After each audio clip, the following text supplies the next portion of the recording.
Charlene Wallace had built her empire with nothing but grit, vision, and the kind of relentless drive that doesn't sleep. At 62, she was the founder and CEO of Wallace AeroGroup, one of the most respected private aviation firms in the country. That morning, she stepped off a red-eye from London after sealing a $2 billion acquisition, a legacy-defining deal. She should have been flying home in peace aboard her own jet, her name engraved on every contract that made it possible. But instead, she was about to be humiliated by people who didn't know who they were dealing with. They didn't see a billionaire, a business icon, a woman who once slept in her car while launching her company. They saw a black woman in a coat and heels, and they assumed she didn't belong. That was their first mistake. The second was telling her to wait outside, in the pouring rain. Before we go any further, comment where in the world you are watching from, and make sure to subscribe because tomorrow's story is one you don't want to miss. The sky above Westchester County Airport was dark, with low, bruised clouds, spitting rain like an insult. Charlene's driver had just pulled away, her glossy black Lincoln Town car disappearing around the curb. Alone now, she walked toward the private terminal entrance, the cold sting of rain tapping against her silk scarf. Her luggage had already been transferred to the aircraft, a gleaming Gulfstream G700 she personally commissioned and owned. She wasn't expecting fanfare or flattery, just a moment of quiet in the VIP lounge before takeoff. But fate had other plans. So did Jason Holt, a first-class lounge manager in his early 40s with a stiff jaw and a smile that didn't quite reach his eyes. "Excuse me, ma'am," he said, blocking her path with one hand casually resting on the polished brass rail. "This area is for first-class passengers only. I'll need to see your boarding documents and lounge credentials." Charlene raised a brow. Not out of offense, not yet, but because for over 10 years she had walked into that very lounge dozens of times without issue. Usually unnoticed, often during off-peak hours, just the way she liked it. But today was different. She calmly reached into her crocodile skin clutch, retrieved her platinum flight card and boarding pass, the kind printed on heavyweight cardstock with her name, C. Wallace, embossed in gold foil, and handed them to him without a word. Jason took the documents with a skeptical grunt, holding them up to the overhead light as if checking for a forgery. His brow furrowed. "These look different," he muttered, loud enough for nearby guests to hear. "Not sure I've seen anything like this before. Are you sure you're at the right terminal?" Charlene said nothing. Her eyes didn't waver. She didn't argue, didn't explain. She'd learned long ago that silence often speaks louder than protest, especially when you're already being judged. Still, the indignity was sharp, and the whispers she overheard from a nearby couple only deepened the sting. Words like aggressive and imposter floated through the air like poison. Jason gave a thin smile, the kind you offer before closing a door in someone's face. "You'll need to wait outside while I verify this. We protect our premium guests' comfort and privacy." He pointed toward the entrance with a nod, dismissing her as though she were a delivery worker or a trespasser. She stepped outside, heels clicking on the wet concrete, her cashmere coat soaking through in seconds. She stood under the awning, dignified, still. But inside her, a storm brewed fiercer than the one in the sky. Jason didn't recognize her, and that would cost him everything. From inside the lounge, Charlene watched through the glass as Jason warmly greeted an elderly white man in golf slacks. "Mr. Patterson, right this way, sir." No ID check, no questions, just a smile and deference. One by one, white passengers passed through with ease, not a single barrier in their path. 25 minutes passed. Raindrops beat steadily against the concrete. the cold wind slicing through Charlene's sleeves. Her designer heels, Italian leather, limited edition, were soaked. But she didn't flinch. She waited, measured, watched. Jason finally returned and opened the door with the same tight smile. "All right, ma'am, I'll let you in, since it's raining, but we'll be keeping a close eye on you." Charlene stepped inside slowly, the warm air brushing past her like a betrayal. As the lounge's chandelier light caught the water droplets on her coat, she scanned the room calmly. Nobody here knew what they had just done. Not yet. But she knew. And she was going to make sure they all found out. Not because she was angry, because she had to. Inside the VIP lounge, the air was perfumed with aged whiskey and wood polish, the kind of space designed to whisper wealth. Italian leather chairs, walnut-paneled walls, soft jazz playing from ceiling speakers that looked like crown molding. But for Charlene Wallace, none of it offered warmth. Not when every eye in the room seemed to follow her. Not when every polite smile came with a side of suspicion. Her coat, damp from the rain, clung to her shoulders as she made her way to the farthest corner of the lounge. She chose a single-seat leather armchair next to a large window, where the storm outside tapped against the glass like a ticking clock. No one offered her a towel. No one offered her coffee. And though it was clear she was a paying guest, it was equally clear that no one in the room believed she belonged there. She crossed one leg over the other, adjusted the cuff of her silk blouse, and remained composed. But inside, the memory of Jason Holt's voice still echoed, "We'll be keeping a close eye on you." That wasn't just protocol. That was something else entirely. Something she'd heard before. Said with different words but the same tone, back when she was 10 years old, shadowing her mother in a white neighborhood store. "Watch her," they had said to the stock boy. "She looks like the type." 62 years old now, Charlene had lived long enough to see the world change, and long enough to know how much of it hadn't. As she sat quietly, her presence seemed to ripple across the room. A middle-aged couple exchanged glances. A man near the buffet adjusted his chair slightly, angling it away from her. The staff behind the reception desk, 2 white women in matching navy vests, whispered softly, their eyes darting in her direction more than once.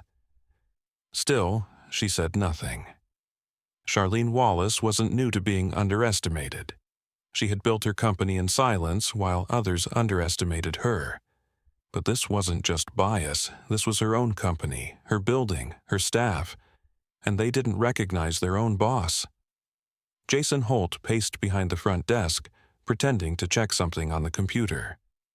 Every few minutes, his gaze flicked toward Charlene. He clearly hadn't verified anything, not that there was anything to verify. Her boarding pass had already been printed by her personal assistant, and her identity had been scanned by the biometric system tied to her Gulfstream G700. What more did he need? But this wasn't about verification. It was about discomfort, his discomfort. She didn't look like the executives he was used to. She wasn't wearing a suit. Her scarf wasn't Hermes. Her jewelry was subtle.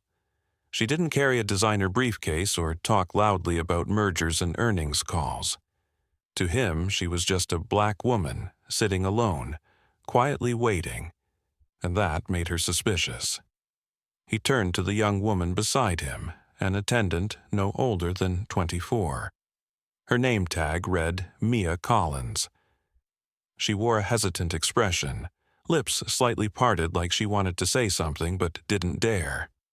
"Keep an eye on that woman," Jason muttered, loud enough for Charlene to hear from across the room. "Let me know if she does anything odd." Charlene looked up briefly and met Mia's eyes. The young woman immediately looked away, cheeks flushing. Guilt flickered across her face, but she said nothing. She couldn't afford to. Not in this job. Not in this economy. Charlene returned her gaze to the window. The storm outside was intensifying. Horizontal rain now lashed against the glass, and the wind rattled the pane as if trying to break in. Inside, the tension felt just as sharp. The lounge, with its warm lighting and soft music, felt like a stage where every move she made was being watched, judged, weighed against the narrow expectations of people who couldn't imagine she might own the very jet parked outside. From his perch behind the desk, Jason continued his little show, acting as though he were protecting something important, safeguarding the sanctity of the lounge. To him, Charlene was a breach in the aesthetic, a question mark in a sentence he thought he had written. He prided himself on his eye for authenticity. He had once bragged to a reporter during a company event that he could spot a real VIP from a mile away. In his world, that meant middle-aged white men in custom suits, or their wives wearing sunglasses indoors and complaining about gluten. Charlene, elegant but understated, didn't fit the mold. And more than that, she reminded him, though he'd never admit it, that his mold was wrong. Charlene didn't move from her seat. She didn't fidget. She didn't ask for anything. But her silence was louder than any protest. She wasn't here to prove herself. She was here to watch, to see who would rise and who would fall. Mia, meanwhile, remained frozen behind the counter, glancing occasionally at Charlene with growing unease. She had seen the older woman arrive, had watched her get soaked in the rain while other passengers were ushered in with dry umbrellas. She had heard Jason's tone shift the moment Charlene stepped forward, the chill in his voice, the suspicion that seemed to pour out of him like venom. And though Mia knew she should say something, her feet felt nailed to the floor. She was 2 months into this job. She still lived with her parents. She needed the paycheck, so she stayed quiet. Charlene could see it, the hesitation, the conflict. But she didn't blame the girl, not yet. 15 minutes passed, then 20. Jason finally stepped out from behind the counter and approached her again. His posture was stiff, his face unreadable.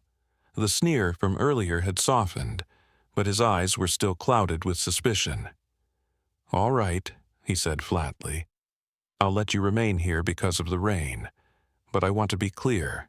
We will be monitoring your presence, any issues, and I'll have to notify security." Charlene looked up at him, eyes calm, voice low but firm. "Do you do this to all guests, Mr. Holt, or only the ones who look like me?" Jason blinked. For a moment his mask slipped. Then, quickly recovering, he replied coldly, "I do it for anyone I feel needs monitoring." And with that, he turned and walked away. The insult landed not just on Charlene's pride, but on something deeper, her legacy, her years of work, her role as a leader. She had designed every part of this experience, from the lounge menu to the color of the seat stitching. And yet here she was, being policed in her own kingdom. Across the lounge, Mia quietly stepped away and disappeared into a service hallway, unable to watch anymore. Behind the counter, Jason pulled out his phone and began tapping a message to someone. Charlene didn't need to see the screen to know he was escalating. The rain outside thickened. The wind howled. Inside, the atmosphere grew heavy with something no chandelier could brighten: injustice. Charlene sat in silence. She had seen enough. The rain had not let up. If anything, it fell harder now, hammering the tarmac like a furious drumline. Thunder cracked across the Westchester sky as Charlene Wallace stepped through the glass doors of the VIP lounge and out into the storm once more. Her heels clicked steadily on the slick pavement, her tailored coat clinging to her frame, drenched from the previous humiliation she had endured outside the lounge. But she didn't rush. Charlene Wallace never rushed. Not for storms. Not for men like Jason Holt. Ahead of her stood the gleaming white Gulfstream G700. its silver trim shining even beneath the angry gray sky. Her name wasn't on the side of the jet. Charlene didn't need that kind of vanity. But make no mistake, she owned every inch of that aircraft. Every button in the cockpit, every bolt in the engine. That plane had carried diplomats, billionaires, even a former president. But today, it was meant to carry only one name that mattered: Charlene Wallace.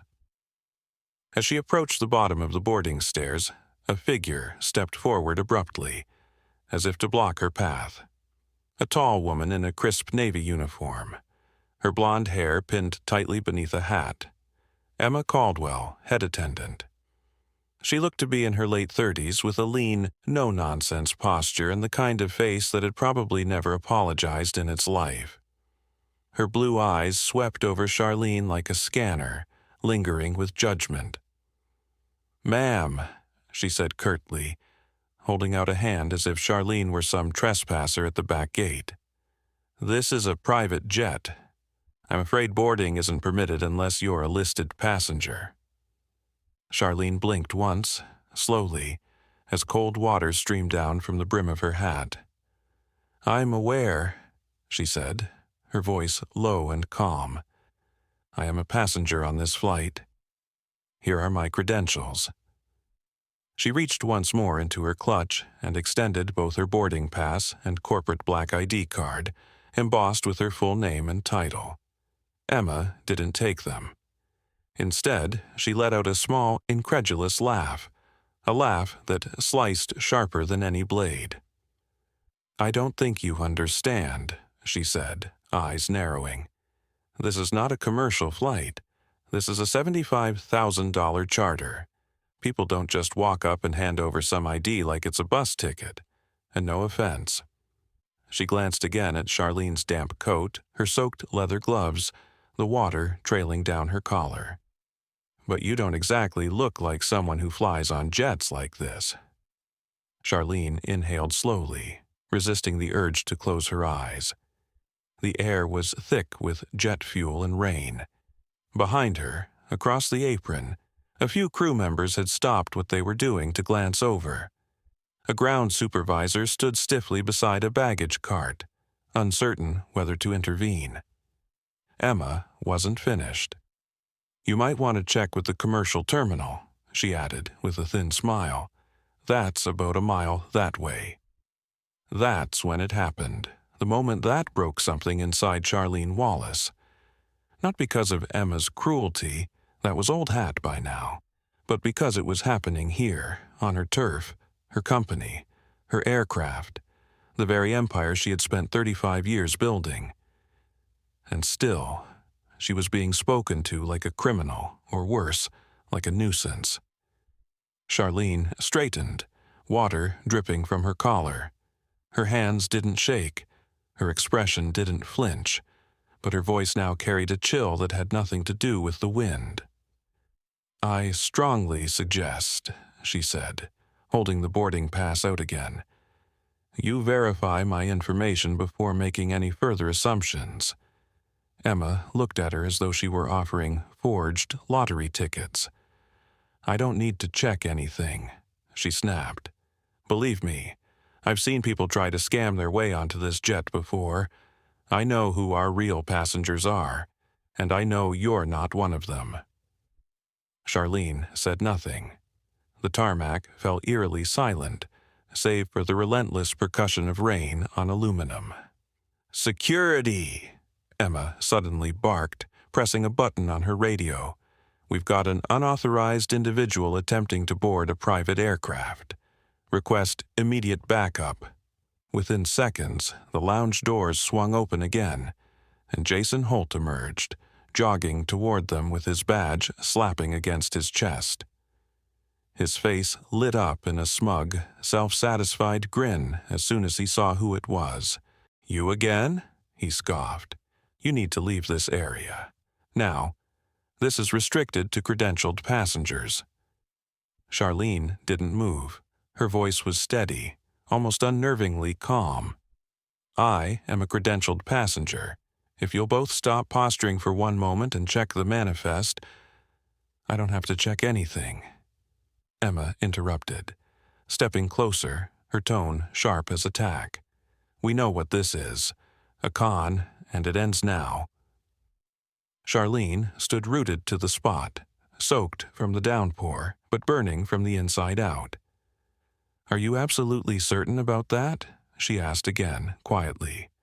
I'm 100% certain, Emma sneered. Call whoever you want, it won't change a thing.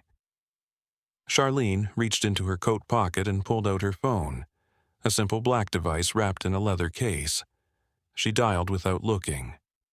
Jason laughed under his breath. Oh, she's calling for backup. How cute. But the laughter faltered as Charlene lifted the phone to her ear and spoke 5 words that changed everything. Lauren, connect me to Stephen. Silence. Emma blinked. Stephen who? Charlene's voice didn't rise. It didn't need to. Stephen Wallace, Chief Operating Officer. Jason's grin faltered. Emma's posture stiffened. Charlene continued, still on the call. Tell him there's a situation at Westchester. I'm being denied boarding on my own aircraft. You could have heard a pin drop.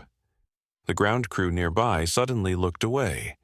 Even the wind seemed to pause, as if giving space for what came next.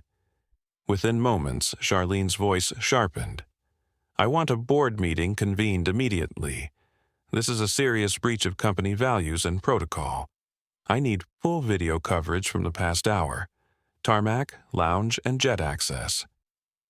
Jason stepped back, suddenly pale. Wait, board meeting? Emma's voice cracked. You're saying, Charlene turned to face them both fully, eyes locked. I am Charlene Wallace, CEO of Wallace AeroGroup. I built this company, I own this plane, and you've both made the gravest professional mistake of your lives. Jason's lips parted, but no sound came out. Emma stumbled back, her mouth twitching in disbelief. This can't be happening. Charlene stepped forward, her voice like ice. I asked you both politely, twice. I gave you every opportunity to correct your behavior. Instead, you doubled down, you mocked me, called security, raised your voices in public, humiliated me, not just as a passenger but as a woman who signs your paychecks. Just then, Lucas Parker, the quiet ground supervisor, stepped closer. Miss Wallace, he said gently, I think we need to double-check everything. I believe you. Emma turned on him, eyes wide. Lucas, back off. But the damage was done. The tide was turning. Charlene didn't gloat. She didn't raise her voice. She just turned to Emma and Jason one final time. Once this call ends, there's no going back. The board will know. Legal will act. Every recording will be reviewed. Every word you said will be on file. So, I'll ask again. Are you certain you want to see this through? Neither answered. Charlene nodded once, eyes resolute. Then we proceed. She turned away, rain still falling in sheets, and walked toward her jet. Behind her, Jason's shoulders slumped. Emma's jaw trembled. But for Charlene Wallace, the storm had just begun. And this time, she was the thunder. The tension on the tarmac was thick enough to touch. The kind of silence that comes right before a thunderclap. Not from the sky, but from the reckoning to come. Charlene Wallace stood alone, barely shielded beneath the jet's fuselage as rain soaked through her cashmere. Her voice had just summoned the very person capable of rewriting every future Jason Holt and Emma Caldwell thought they had. Stephen Wallace, her brother, and the chief operating officer of Wallace AeroGroup. Inside the jet, the cockpit lights flickered as if reacting to the storm around them. Captain George Dunley, a seasoned pilot with 30 years of military and corporate flying under his belt, glanced through the side window and frowned. Something was happening outside. Something that felt wrong. Tyler, he muttered to his first officer, you see what's going on out there? Tyler Evans, a sharp and observant man in his early 40s, leaned closer to the rain-streaked window. His brow furrowed.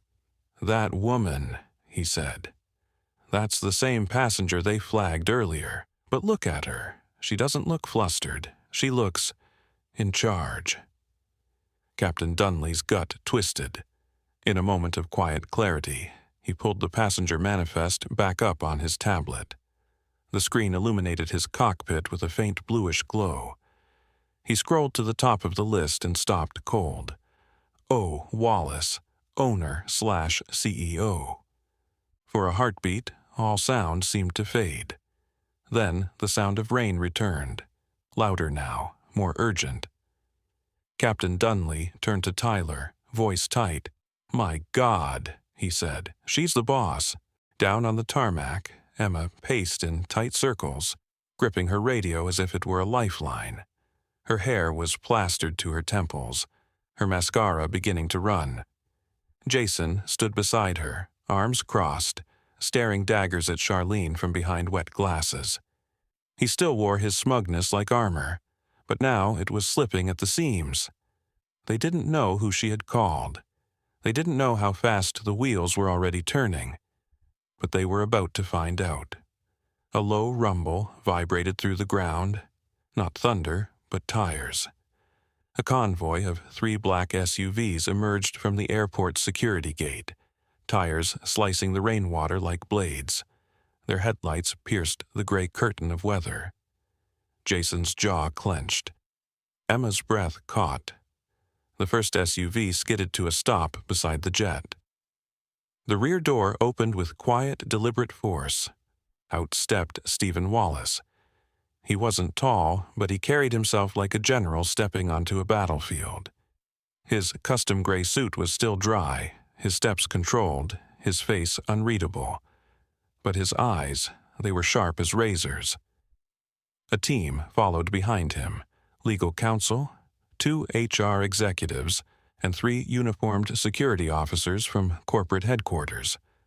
No one said a word. They didn't have to. Charlene didn't turn to greet them. She didn't need to. She knew they'd come. Stephen approached her side, placing a gentle hand on her shoulder. You all right? He asked quietly. She gave a single nod. I'm fine, but our company isn't. That was all he needed to hear.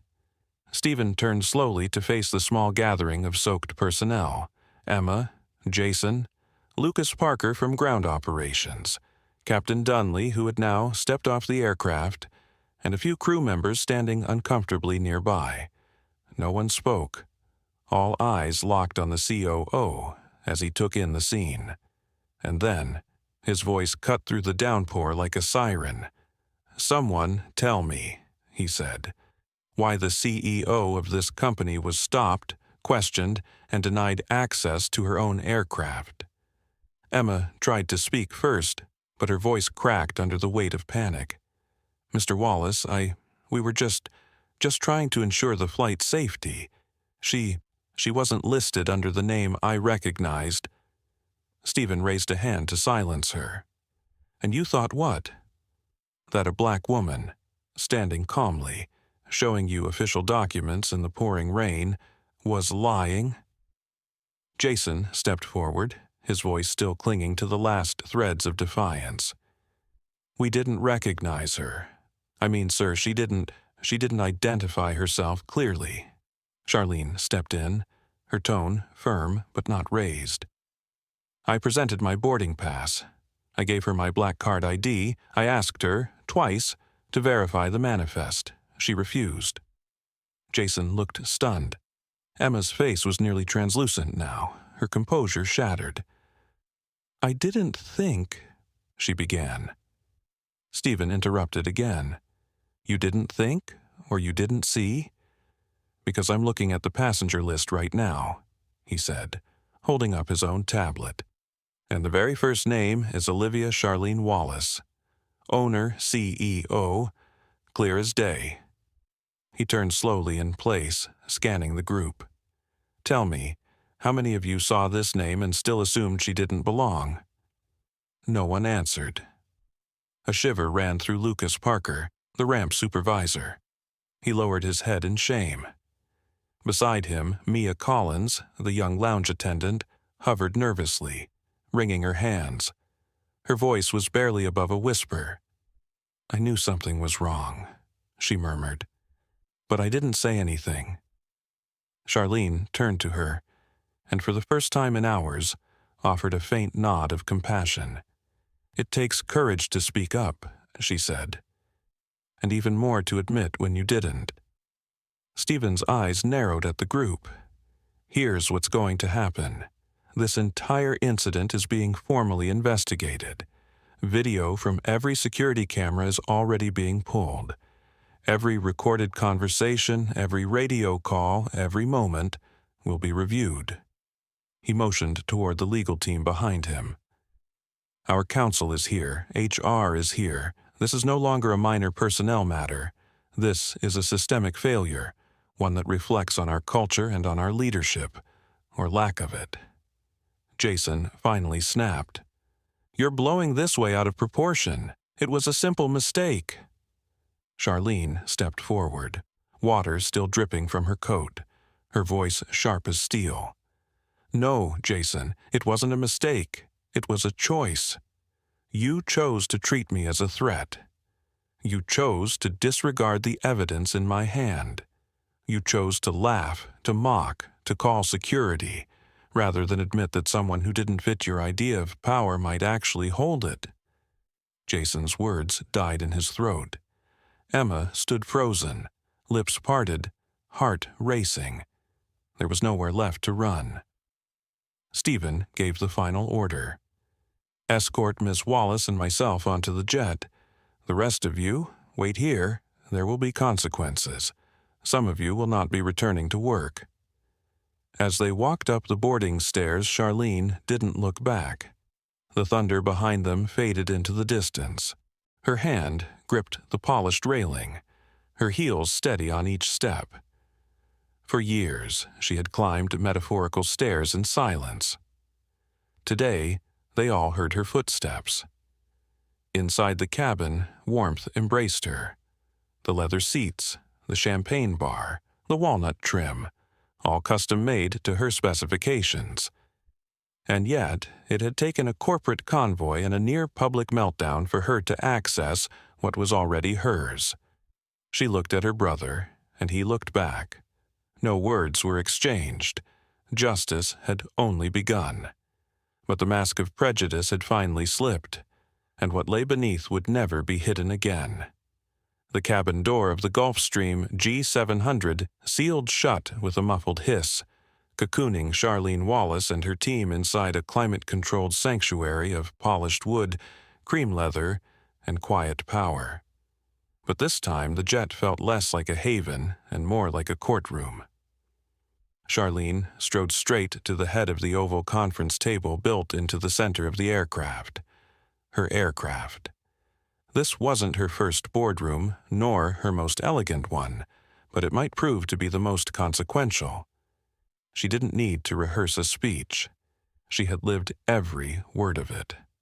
Stephen Wallace, her brother and COO, stood beside her, stone-faced, arms crossed. Their legal counsel, Avery Stone, opened a leather folder. Grace Lynn, VP of Human Resources, set up a digital recorder. The two corporate security officers posted themselves at the cabin doors, silent but visible. There would be no denials today, no more excuses. Charlene nodded once. "Bring them in." The cabin door opened. A gust of wind carried in the scent of jet fuel and rain. Emma Caldwell stepped in first, shoulders tight, face pale but composed, at least on the surface. Jason Holt followed, his expression flinty, jaw clenched so tight it looked painful. Gone was the smugness. In its place, a rigid sort of defiance, the kind of posture people hold when they know the end is near but still cling to pride. They were escorted to two empty seats facing the table. The moment they sat down, Charlene spoke. I want to hear, in your own words, why you believed I had no right to board my own plane. Her tone was not loud, but it was ironclad. Emma was the first to crack. Miss Wallace, she began, hands folded in her lap. I was just following protocol. We've had incidents with imposters. People trying to bluff their way onto jets. I didn't recognize you. You didn't announce yourself. Charlene's gaze didn't waver. Announce myself? Emma blinked. Well, yes. Most VIPs have handlers, assistants, security staff. They don't usually arrive unaccompanied.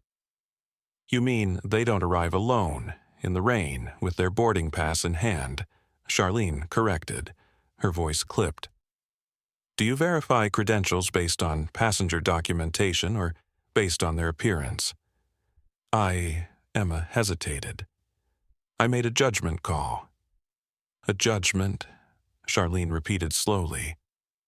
And what exactly was your judgment based on? Emma looked down. Her silence said more than words ever could.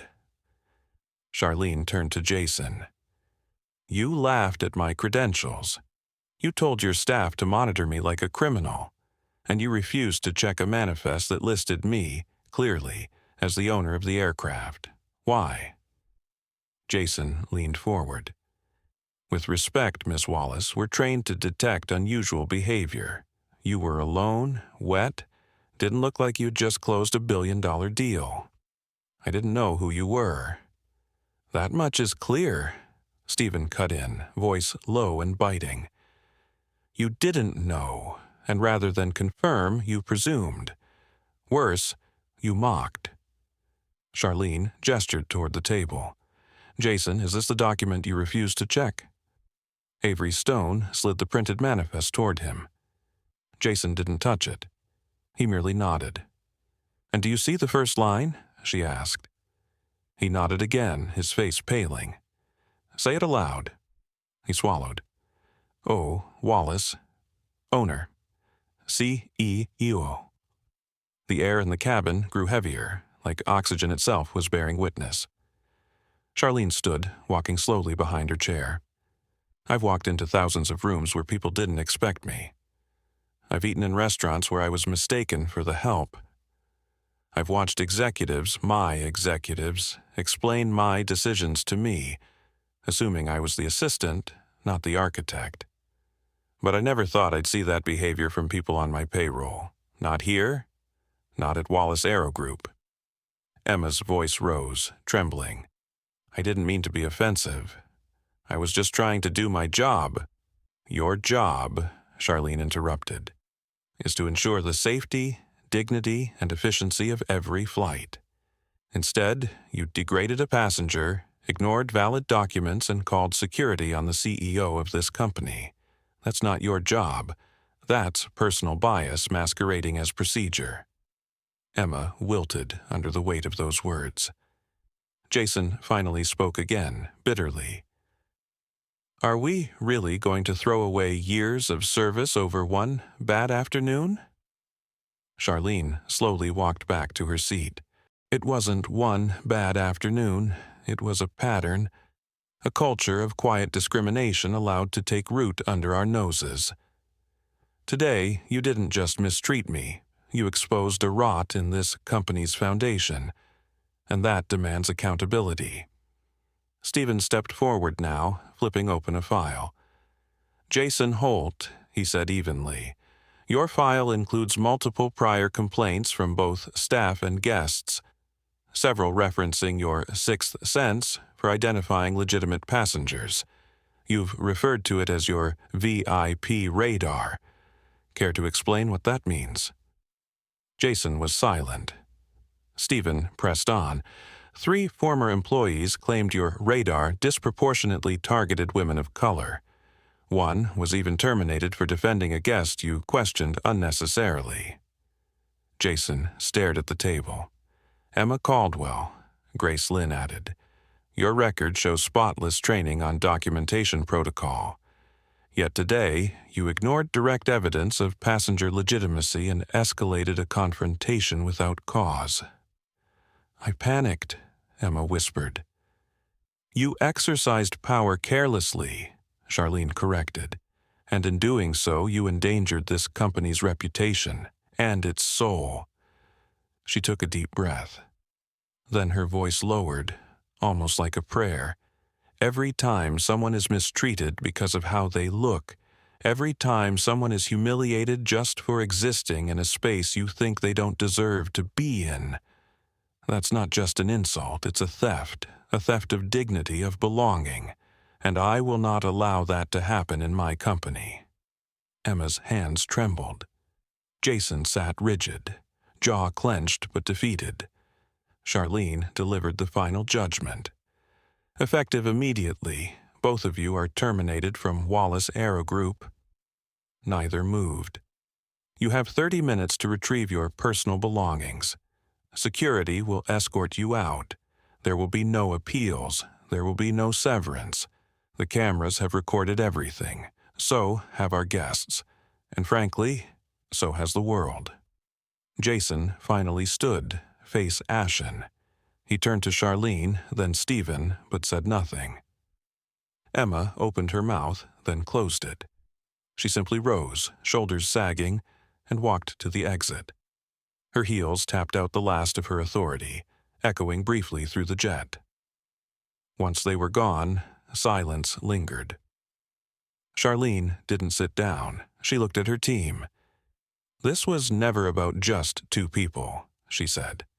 This is about a system that let them believe this behavior was acceptable. It's about the whispers we ignore, the warning signs we excuse, the culture we inherit unless we choose to change it. Stephen nodded. From this moment forward, he said, we rebuild. Charlene looked out the window. The storm had passed, the rain had stopped. Sunlight pushed through the clouds, casting golden lines across the tarmac. Accountability had arrived. But justice was just getting started. The storm had lifted from the skies above Westchester, but inside Wallace AeroGroup, a new kind of pressure was forming. The pressure to change. Charlene Wallace sat behind her desk in the top-floor executive suite of Wallace Tower in downtown Atlanta, just days after the confrontation on the tarmac. Floor-to-ceiling windows framed a skyline still glistening from the afternoon rain, but her gaze was inward, locked on the moment she was treated like a stranger in her own company. The headlines hadn't waited. Neither had the public. Within hours, video clips from passengers, staff, and security footage had gone viral. Her quiet strength, Jason and Emma's arrogant dismissal, Stephen Wallace's thunderous arrival. All of it had been captured, posted, shared, and dissected. Wallace CEO denied boarding her own jet. Institutional bias at 30,000 feet. Disrespect has a name, and it's not welcome on this plane. The company's press office had been flooded. Stockholders were watching. Clients were whispering. But Charlene wasn't rattled. She wasn't even angry anymore. She was resolved. This wasn't just about Emma Caldwell or Jason Holt. This wasn't just about two misguided employees. This was about the entire system, the invisible rot that had gone unnoticed, unchecked, and unspoken for years. Now it was exposed, and she wasn't going to patch it up. She was going to excise it, root and stem. She called an emergency all-staff meeting for the next morning. No preamble, no delay. Every department head, every division, from pilots to procurement, from legal to logistics. The call came from her own number, her own voice. This is Charlene Wallace. We have failed to live up to the standards I built this company on. Tomorrow we begin again. Bring everyone. The conference auditorium filled fast. Some arrived stiff with worry, others curious, a few defiant, but none indifferent. They had all seen the video. They had all heard the whispers. And now they were face to face with the woman who had been humiliated and had chosen not to retaliate, but to reform. Charlene walked on stage to a hush. No fanfare, no script. Just her, in a steel gray suit, with calm in her step and fire behind her words. She spoke clearly, slowly, her voice even but uncompromising. What happened to me was ugly. What made it possible was worse. She paused. Let the truth sink in. 2 employees treated me like I was invisible, and dozens more stood by. Not because they agreed, but because they didn't know how to act. Murmurs rippled. Some looked down, others nodded. That is what bias does. It infects the air we breathe, not just the loud ones, but the silent ones too. We can't fix this with apologies. We fix this with transformation. She clicked a remote. The screen behind her lit up with one title, The Wallace Standard, a cultural rebuild initiative. What followed was not a corporate gesture. It was a blueprint for reform. Phase 1. Mandatory anti-bias and de-escalation training. Every employee, from entry-level to executive board, would undergo in-depth training on racial bias, microaggressions, inclusion practices, and customer engagement under stress. The training wouldn't be optional, it wouldn't be passive. Charlene had partnered with Columbia University's Center for Social Justice to develop a 6-week immersive program, including live simulations, anonymous case study reviews, and one-on-one coaching sessions. You will see yourselves, she said to the crowd, and it may hurt, but growth always does. Phase 2. Anonymous ethics. Hotline and protection protocol. An external firm, Justice Pathways LLC, was hired to operate a round-the-clock anonymous reporting system, where employees and customers could log complaints of misconduct, bias, retaliation, or harassment. No report would go unchecked. No whistleblower would be punished. An internal response team was established, diverse, trained, and separate from HR chains of command. You shouldn't have to scream to be heard, Charlene said. Sometimes whispering is brave too. Phase 3. Technological oversight, AI bias detection. Wallace AeroGroup would become the first private aviation firm in the country to deploy AI-powered communication filters across internal channels, scanning emails, messaging apps, meeting transcripts, and customer feedback for patterns of bias and exclusionary language. Not to punish, but to prevent. Prejudice hides best in plain sight, she explained. We're going to take away its hiding places. The system would flag recurring behavior, sending alerts to trained ethics auditors for review. There would be safeguards, due process, and transparency, but also consequences. Phase 4. Culture Guardians. Charlene named a team of 12 mid-level employees, selected from across the company, to serve as culture guardians. These weren't HR representatives. These were working professionals from flight crews, maintenance, administration, and customer service. Their role? Monitor team dynamics, mediate quietly when needed, report toxic trends before they exploded, represent unheard voices. Charlene looked across the room as she said it. Emma and Jason didn't rise in a vacuum. They rose because no one stopped them. That ends now. Promotions. Based on integrity, not just performance. Charlene believed courage should be rewarded, especially when it comes at a personal cost. She promoted Mia Collins, the young attendant who apologized to her after witnessing the incident, to senior manager of a customer experience. Mia didn't expect it. Her eyes welled up as Charlene explained.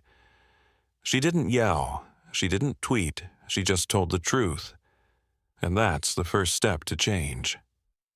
Likewise, Lucas Parker, the ramp supervisor who tried, if belatedly, to urge caution, was promoted to Regional Director of Safety and Culture Compliance. Charlene's logic was simple. It's not about who's perfect, it's about who chooses better the second time. Restoring Trust Through Transparency.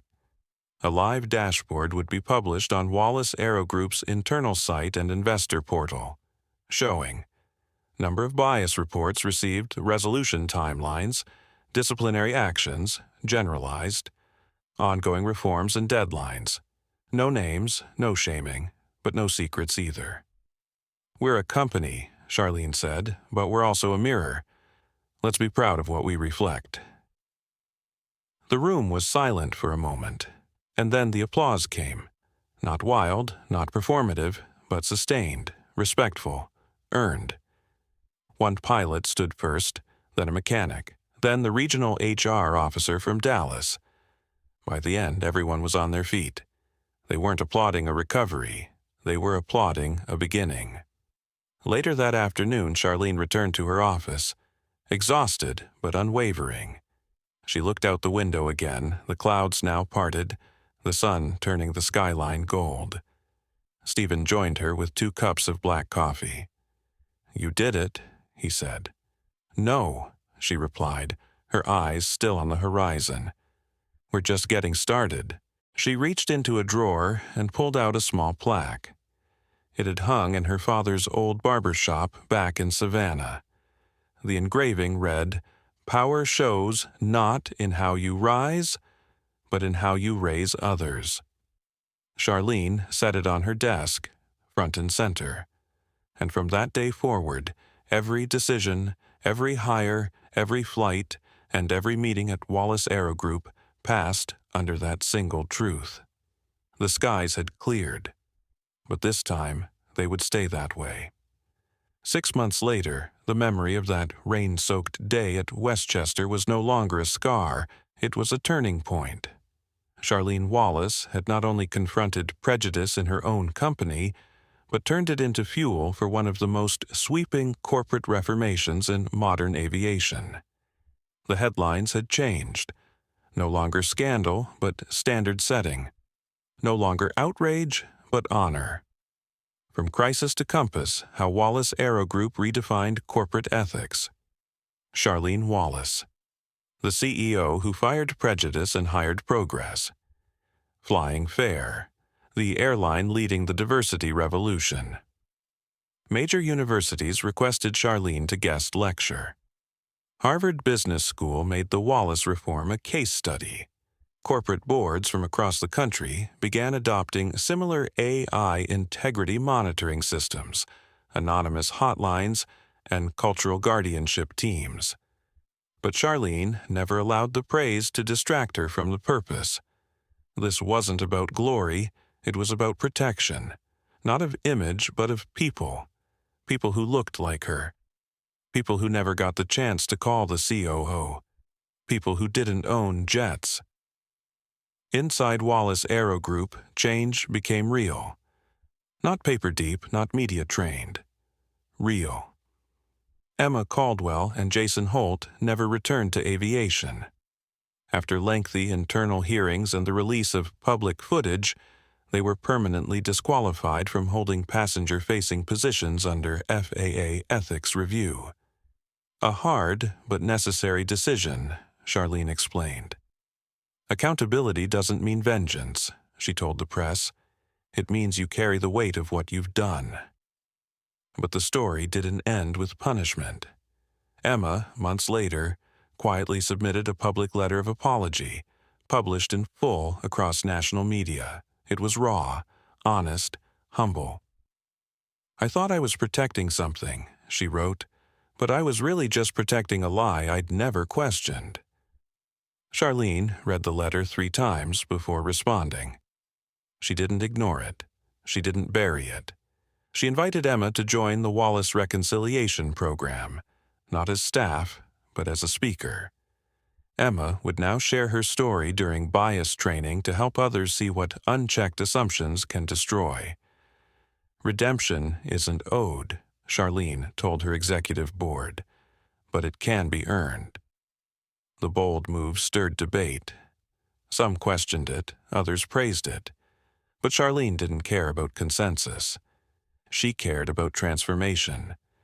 At the same time, the people who showed courage that day, however small, were not forgotten. Mia Collins, the lounge attendant who stepped forward, became a respected leader in the company. She was placed on a leadership track, fast-tracked through development programs, and today serves as vice president of client culture. Lucas Parker, who spoke up late but spoke up nonetheless, now leads a new division, internal integrity and compliance, a role created specifically to support ethical decision-making at every level of the company. Even Captain George Dunley, after a lengthy suspension and personal meeting with Charlene, returned to Wallace AeroGroup. But this time, not just as a pilot. He became a mentor to junior flight officers, teaching a new generation the cost of silence and the strength of responsibility. And the company? It soared. Employee satisfaction rose by 34%. Customer trust jumped 22 points in quarterly surveys. Loyal clients who had nearly walked away, they returned, not just for the luxury, but for the principle. Wallace AeroGroup didn't just fly jets, it flew values. In her final press briefing of the year, Charlene stood beneath the newly unveiled Wallace Center for Ethical Aviation, a nonprofit hub funded by the company to provide training, grants, and advocacy for diversity in aviation and leadership. She looked out at a sea of employees, students, pilots, and future CEOs, and she said what she'd waited her entire career to say: "We don't rise by pretending prejudice doesn't exist. We rise by confronting it, calmly, bravely, and without blinking. And we stay risen when we use our power to lift others with us." The audience stood, many with tears in their eyes. The air that day was warm and clear, no rain, no storm, just sunlight pouring in through the glass. Charlene Wallace had not just won a battle on the tarmac. She had rewritten the flight plan for every voice that had ever been silenced in a place they had every right to be. What would you do if you saw someone treated unfairly right in front of you? Would you speak up or stay silent? If Charlene's story moved you, inspired you, or even challenged you, hit like, subscribe, and drop a comment below. We want to hear your voice, because change doesn't start with policy, it starts with people like you. Don't miss future stories that expose injustice, uplift courage, and show how one voice can lead to lasting impact. Subscribe now and help us fly toward a more just future.